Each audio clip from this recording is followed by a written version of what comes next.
Species. Unite. There's this hidden curriculum, right, with dissection. You're supposed to be learning the anatomy, the physiology of a particular animal, but really what students are learning is that basically these animals, are meaningless. They're basically just a tool for you to cut into and then discard after you're done with your so-called learning.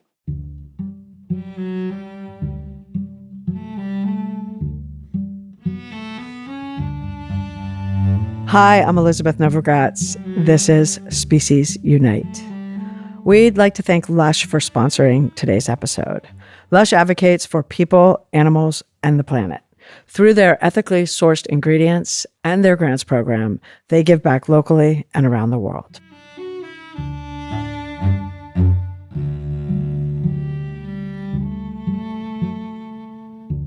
This conversation is with Nicole Green, the director of Animalearn. Animalearn is a national advocacy program that helps educators and students find innovative non-animal science teaching resources, meaning solutions for dissecting. Instead of using frogs, using virtual reality or using clay models, solutions that are much better than dissecting on dead animals. And in the US, we dissect on millions of frogs, dogs, cats, pigs, like countless animals. And it's really not necessary. We have the solutions. Nicole and Animalearn are getting the solutions to teachers, schools, and kids.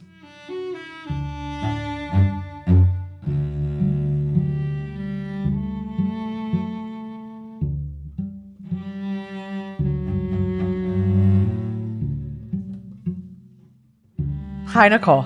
Hi, Elizabeth.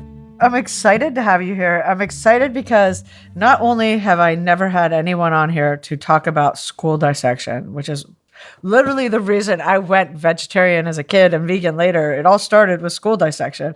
And why haven't I ever had anyone on to talk about school dissection? It's crazy. Well, it's about time, right? I'm embarrassed. I'm like, and so, yeah. And it's one of those things, I think, because I'm not in school, I don't have kids, you stop thinking about it. I mean, that issue kind of confronts you one time or two times in your lifetime, and then it's kind of, that's the end of it.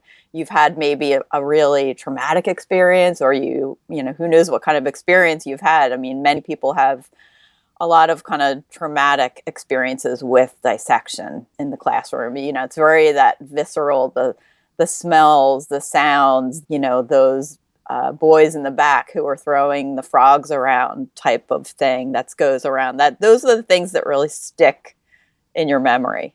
It's also one of those things, like I was in school a really long time ago. It doesn't feel like it's any different now than it was 30 years ago. I don't think it is. I would say that there are some really good alternatives that are now being made and being recognized within the science education community.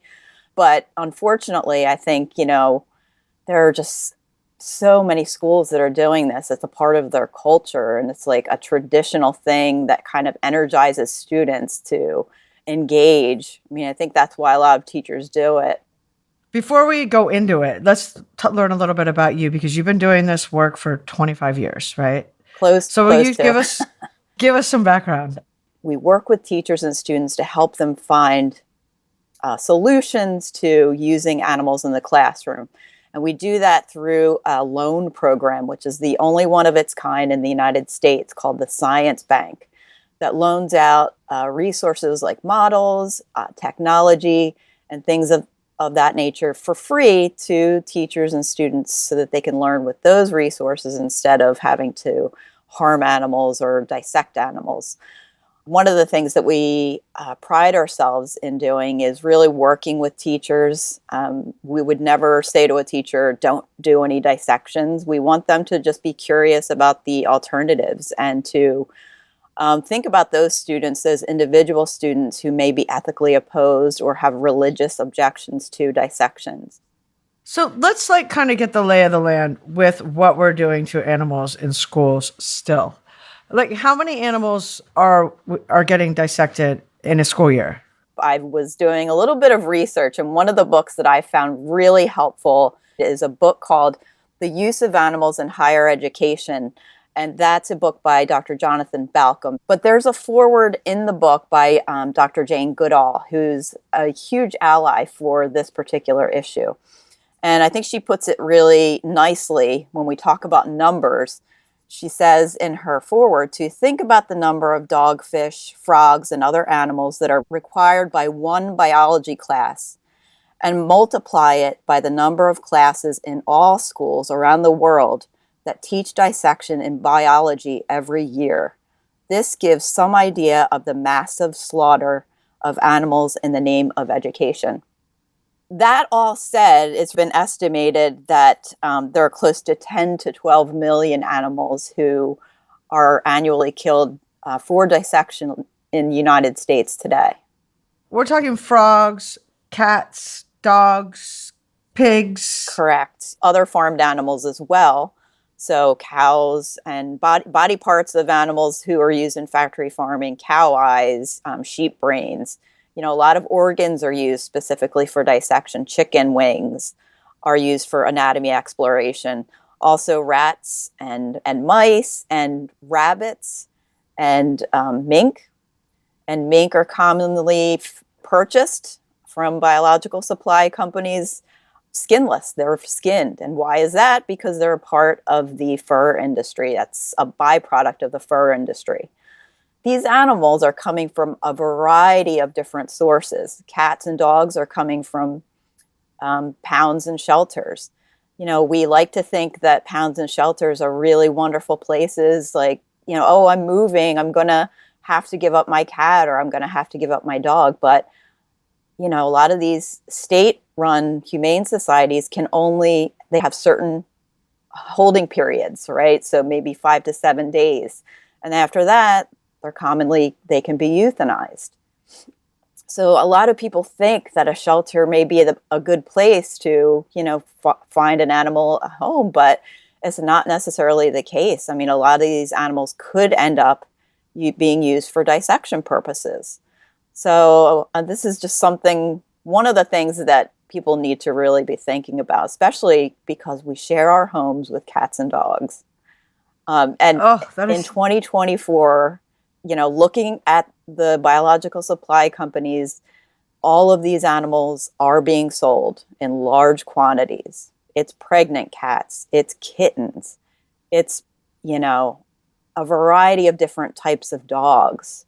It's really hard to wrap your head around, and this isn't an issue that many more people are kind of up in arms about. So the people that the schools buy the animals from, they're the biological supply companies. They're the privately owned companies that are basically selling the specimens to the schools. And I will say, they are selling them at a huge profit. So they have contracts usually with a shelter, for example, for cat specimens.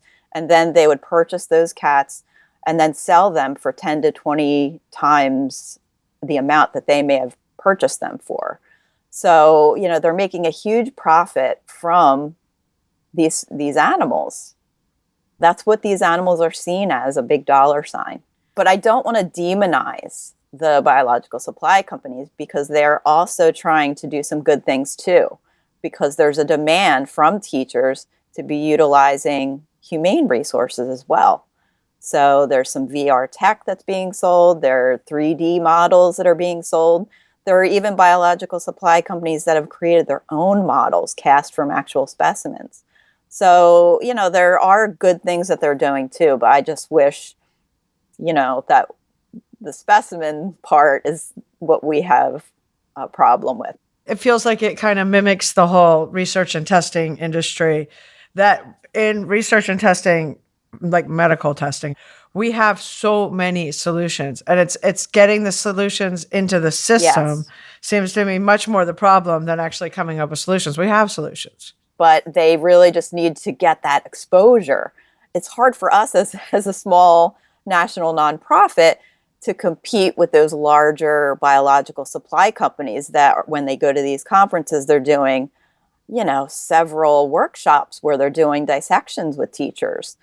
We also try to do workshops as well, exposing teachers, giving them that hands-on experience with alternatives. I can only hope that those types of experiences resonate with science teachers. And I think there are a lot of science teachers that are becoming more supportive of using the technology.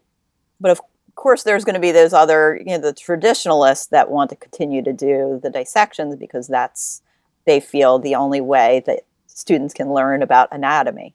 But really, dissections have been done for over a century. Technology has evolved so much over this past 100 years. Let's put some new tools into the hands of students. Let's give them those VR headsets and have them experience VR dissections, which are pretty cool. And there are biological supply companies that are selling those resources. So we just need to see more of that technology getting that exposure. And fortunately, Sure. There are studies, and there's a study that we recently participated in that was published in the American Biology Teacher that shows that students can learn just as well. In fact, over 95% of the students from the study have learned just as well using alternatives as they can with a specimen dissection. So it's proven that studies show that students can learn. So why aren't more schools incorporating these types of humane resources into their schools? Just if you look at this on a financial level, like, first of all, this is the USA. Half our schools can't even afford art anymore, or music, or all these other things we cut like left and right. Yet we're still buying all these dead animals. And they're expensive. Like I said, the cats alone, just for one cat. I was looking at a biological supply company catalog today. It's $150 for one. So, you think about, dissections. Obviously, you're doing it one time and then discarding the animal after it's been used. But with these humane resources, you're going to be utilizing them over and over again in some cases, especially with the technology. Right. And so, therefore, over time, the costs are way lower. Right. Yeah, because initially with alternatives, you may need to make an initial investment into the technology. Sure. Right. So if students want to use some of the augmented reality or VR, you need the computers, you need the iPads, you need those devices that are going to be able to utilize those products. And and there are lots of grants out there, STEM grants that teachers can access, and a lot of the companies, the alternatives companies, make those grants opportunities, make the teachers aware of them so that they can, utilize that as a resource to be able to incorporate their technology. I want to go back for a second where we're talking about the individual animals, because the one animal people I think the most about, and probably the one we dissect on the most, is frogs. Yes. Where do these frogs come from? Is someone breeding them? It's got to be like millions of frogs. Yes. And sadly, frog populations are really threatened at this point globally. Yeah, globally. Right. Yeah. Several years ago, we did an imports records request from the U.S. Fish and Wildlife and found that close to 1 million frogs were taken from the wild in Mexico over a 3-year period to be used for U.S. science classes. I'm fairly certain that things like that are continuing today. It's hard to really get that data at this point. And because biological supply companies are privately owned, you're not getting that information, that data from them. But when you see the numbers of animals that are out there for sale, it's mind-blowing to see it. On Amazon, you can purchase grass frogs, for example. You can buy 1, you can buy 10, you can buy 50 from Amazon. I had no idea you could buy any live animal. It's not live, it's a dead animal. Oh, but still, it's like, okay, that's even worse. That's even worse. I know. Well, especially when you think about the safety issues with dissection as well. But we were talking about the frogs. But yes, they are very commonly used for dissection. Very commonly taken from the wild, as research has told us. And And, when you're taking large populations of frogs from the wild, that can really affect ecosystems. You can have an influx if you're taking away frogs as a predator, you're going to have an influx of insects, for example. And then what are we going to do as humans? We want to get rid of those insects, so we're going to spray an area with chemicals. So, you're harming the environment in many ways by taking frogs out of that particular ecosystem. I think it's more beneficial to keep frogs in an environment and students can observe them, similar to what Dr. Jane Goodall did. I mean, observing chimpanzees in the wild and learning about the behavior, learning how, they're living, how they're surviving. I mean, it's easy. It's so easy for you to be able to learn about the anatomy, but it's quite another story to be able to observe animals in the wild. Are frogs also bred for this, or is it all wild frogs? They can be farm raised. There is a biological supply company that says that they obtain their frogs from the frog leg industry. So a lot of frogs are used for human consumption. So that's another issue that's facing frogs. The dissection industry is a byproduct of the frog leg industry. So a lot of those frogs can come from frog farms. And, it's similar to a factory farm where they're kept in these intensive spaces, and who knows how often they're being fed or what how often their needs are being looked into. It's like one more example, and this happens to me all the time on the show. Obviously, I'm super aware of all the terrible things we're doing to animals across the board. But every now and then you kind of step back and you're like, oh, we're taking the frog's legs for the frog leg industry, and then we're using these frogs for dissection. It is so mind-blowing when you kind of step out of it for a second and really think about like what humans have done to this planet and everybody else that lives on it. It's just such a lack of empathy, and it's really just, they're just seen as a commodity, and it's sad. I recently saw there was an undercover investigation of the frog leg industry that I came across recently, and it's just horrifying to see some of the videos that where these things are, what's happening to these animals, how they're being treated. It's just it's heartbreaking, It's as somebody it's who really disturbing. cares about animals, it hurts me to see any individual, being harmed in any way. So to see that just one after the other is tossed, and We're taught from a very young age to have not respect animals, and it's very much in most cultures, not all. And dissection is just kind of one more thing where it's like to view them as an object, to view them as something for your well-being, for your knowledge. It's like one more way of cementing into a lot of people that like animals don't matter. there's this hidden curriculum, right, with dissection. You're supposed to be learning the anatomy, the physiology of a particular animal, but really what students are learning is that basically these animals, are meaningless. They're basically just a tool for you to cut into and then discard after you're done with your so-called learning. So yeah, I mean, it's disheartening to know what's happening to these animals, and how our society is really just supporting this as a method of learning. And even at, not just at a high school or middle school, I mean, it's happening at younger ages. So in elementary schools as well, and camps. What? Yeah. No. What's happening in elementary Well, schools? I mean, they're being introduced more and more to different types of dissections.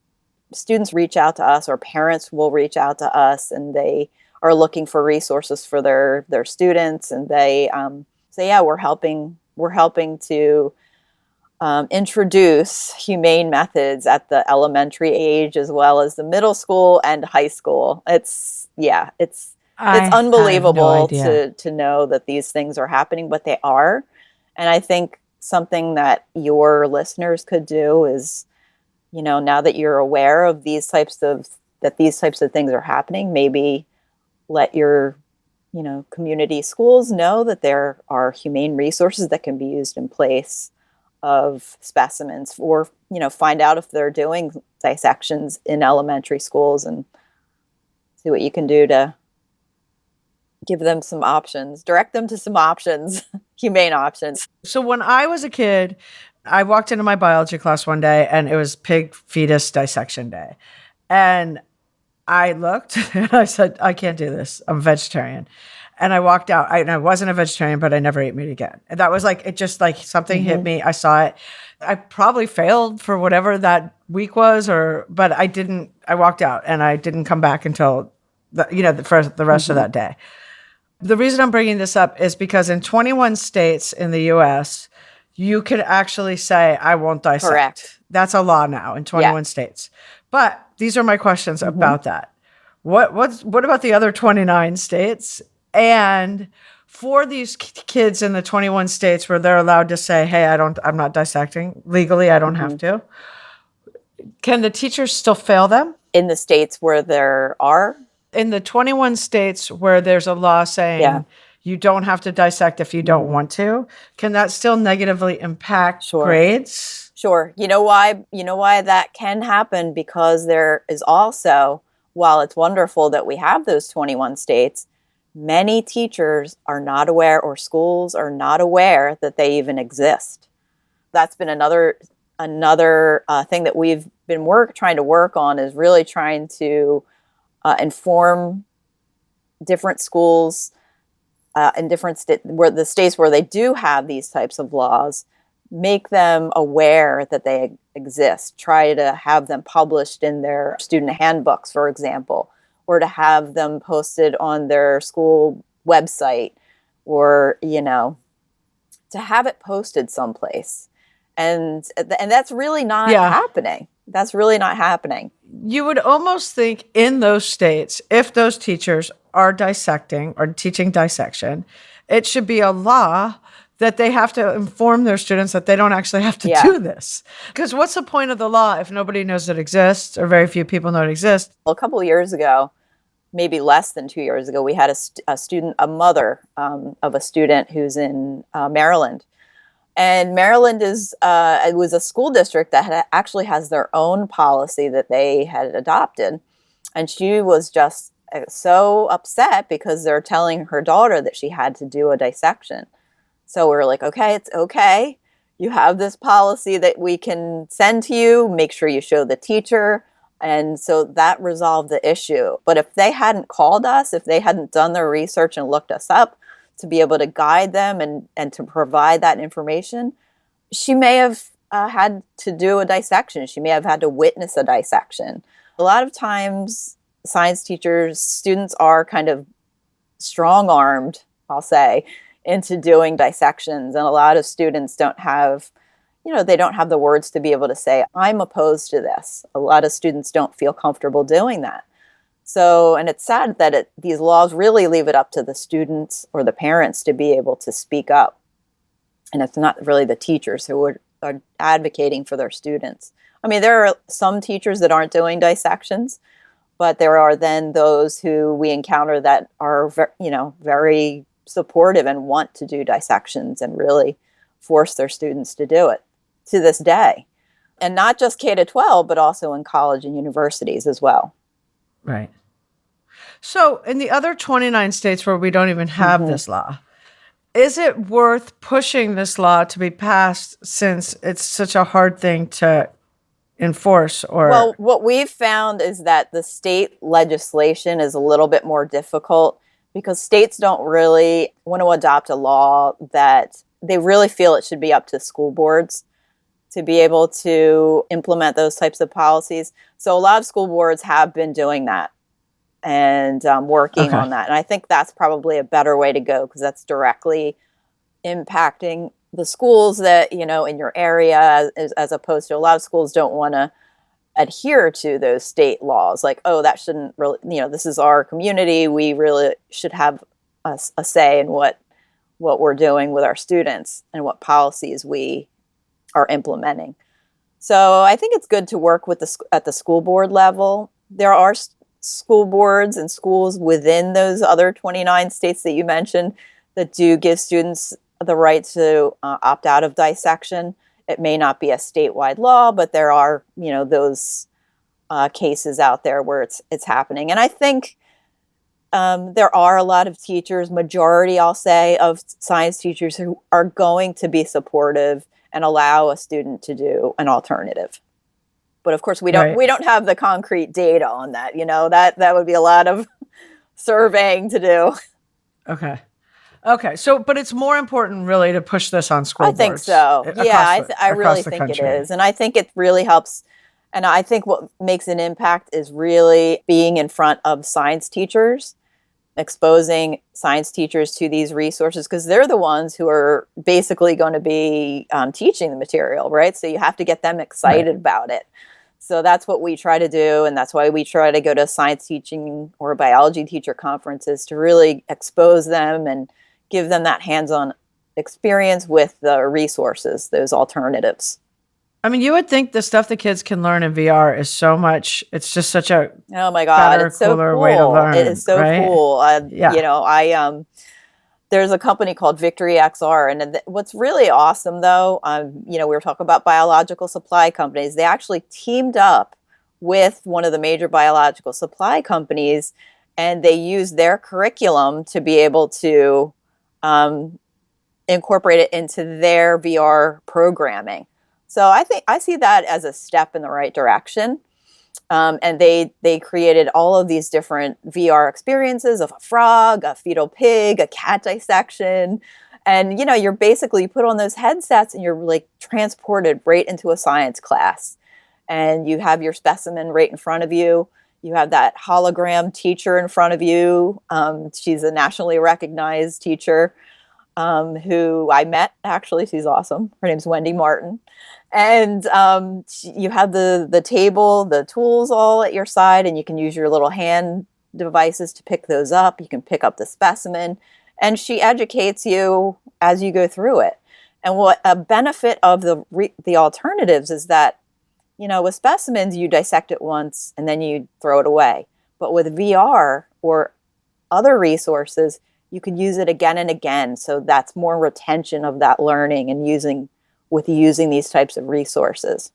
Yeah, you can actually really learn. You're not going to be turned off because of the smell and because of that, the gross, squishy stuff that's coming out of the specimen when you cut into it or whatever. You don't have to worry about putting on the goggles or the PPE, which, you don't have to worry about cutting yourself with a scalpel. There's so many benefits to using these type of resources. Because obviously this is where it's hopefully going to go, right? Over time, we're going to go straight tech with a lot of the places where we're exploiting and using animals, I hope. It's so archaic that we're still like cutting open frogs at this point. How do you see this becoming the main road for dissection? Using alternatives. Do you think it's like bit by bit? From your perspective, what's growth look like? I think growth is slow going. And I hate to be negative, but, here I've sat for over 20 years doing this. I've seen progress. There's wonderful progress, but it's still happening. One of the things that happened during the pandemic, which of course that was an awful thing to happen, right? But schools had to go virtual. So obviously teachers needed to do some of these online virtual dissections. They couldn't go in the classroom and dissect frogs anymore, or they could only dissect the one frog and then just show the students. Although there were some schools where they would send the frogs to the students, which I can't even wrap my head around that. But for the most part, they were exposed to, non-animal resources. So for me, I think that helped in a way because of, there are a lot of schools now that are doing online learning, charter schools and things like that. There's some distance learning programs. So they need to be utilizing non-toxic type resources that they can maybe dissect at home. So paper, 3D modeling dissections that they can purchase at a lower cost and use those as dissections, or the apps and things that they can utilize. So I see that as something that's helped. Unfortunately, now that we're back in the classrooms, a lot of the schools have gone back to doing the specimen dissections. I don't know how it's going to go. I'm optimistic that there's going to be more development of humane alternatives. Do you think if like the tech scales and gets a lot less expensive, does that push it? Or do you think it's like a system and resistance is deep? It's resistance. A lot of the policies now really support choice. So not just choice for students to opt out of dissections, but choice for teachers to be able to dissect. That's kind of the mindset that we fight against. Hopefully technology will become more reasonably priced, and schools will be able to invest in that. And I think, it's really about getting more people to create awareness about these animals and how they're used, and really voicing a concern.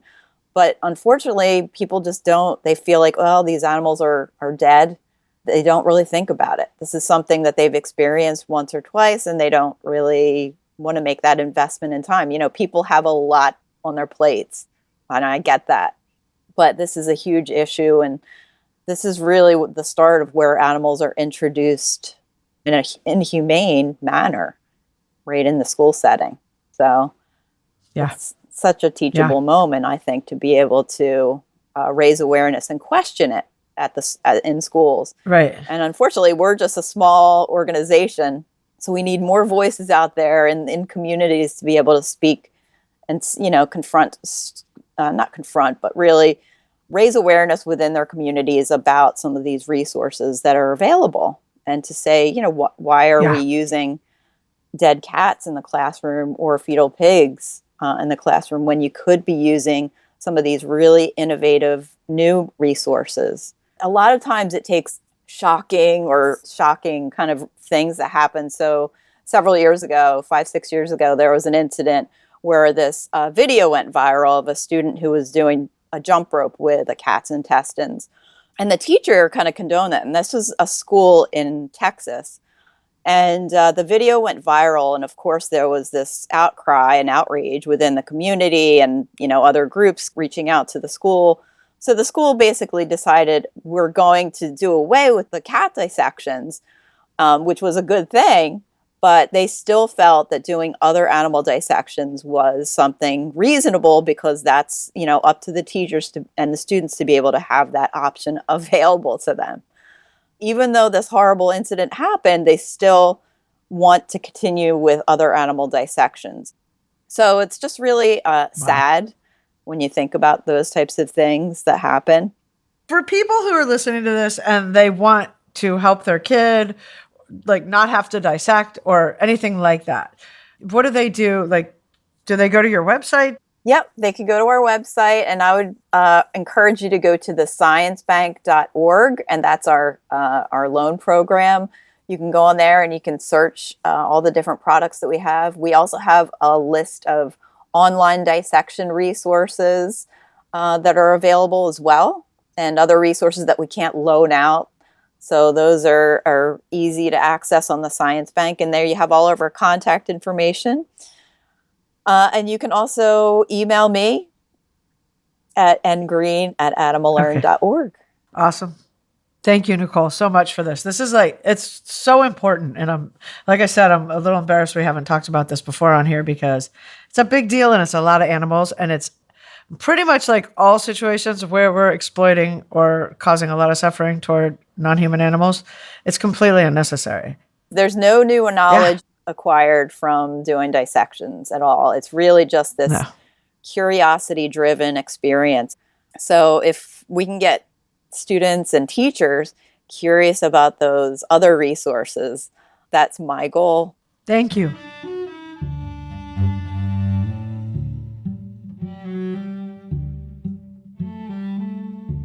To learn more about Nicole, Animalearn, and the Science Bank, which is where they lend alternatives to dissection, go to our website, speciesunite.com. We will have links to everything.